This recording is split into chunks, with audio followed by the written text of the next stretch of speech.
남들은 이 신용보증재단에서 뭐 4천만 원, 5천만 원 받는다고 하던데 우리 기업은 뭐가 문제일까요?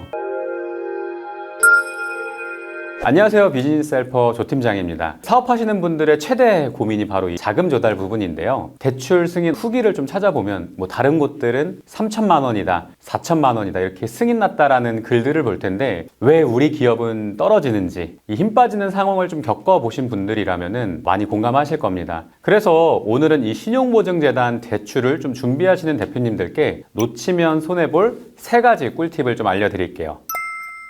기본적으로 융자가 필요할 때 대다수 많이 방문하는 기관이 신용보증재단과 신용보증기금입니다. 그 중에서도 이 소상공인분들이라면 신용보증재단으로 많이 방문하시는데요. 신용보증재단은 이 재단에서 대출을 실행해 주는 게 아니라 보증서를 발급해서 은행에서 대출을 받을 수 있도록 해주는 기관입니다. 이 재단 특성상 보편적으로 자금 한도가 한 5천만 원 정도 이하이기 때문에 이 점은 신청할 때 꼭 알고 지원하셔야 됩니다. 그래서 만약에 사업 컨디션에 따라서 더 큰 한도가 좀 필요할 때는 다른 기관을 확인하셔서 계획하시는 게 좋습니다. 뭐 예를 들면 신용보증기금이라던가 기술보증기금을 말합니다.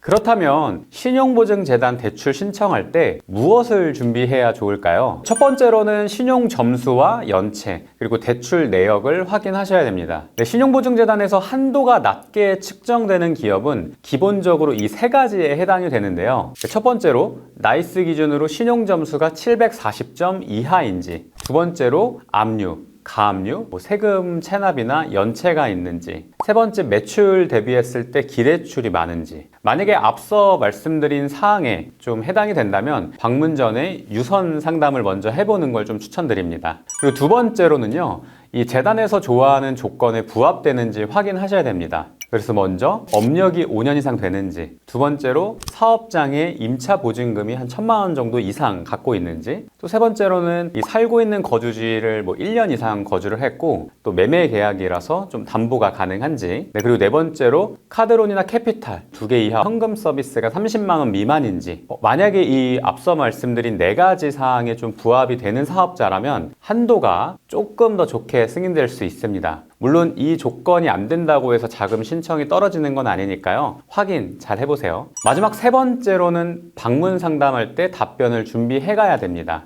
재단에 가서 상담을 받으시는 대표님들은 방문 전에 어떤 질문을 물어보는지 좀 확인하셔서 질문의 답을 좀 준비해 가면 너무 좋습니다. 우리 회사는 무슨 일을 하고 있고 사업성이 좀 어떻게 되고 있고 어떻게 매출을 일으킬 것인지 조금은 구체적으로 대답하실 필요가 있으세요. 간혹 그 부분은 저희 직원이 또는 세무사가 담당하고 있어서 잘 모릅니다, 이렇게 답변하시는 대표님도 계신데요. 무조건 대표님께서 직접 기업을 운영하고 다 알고 있다는 뉘앙스가 필요합니다.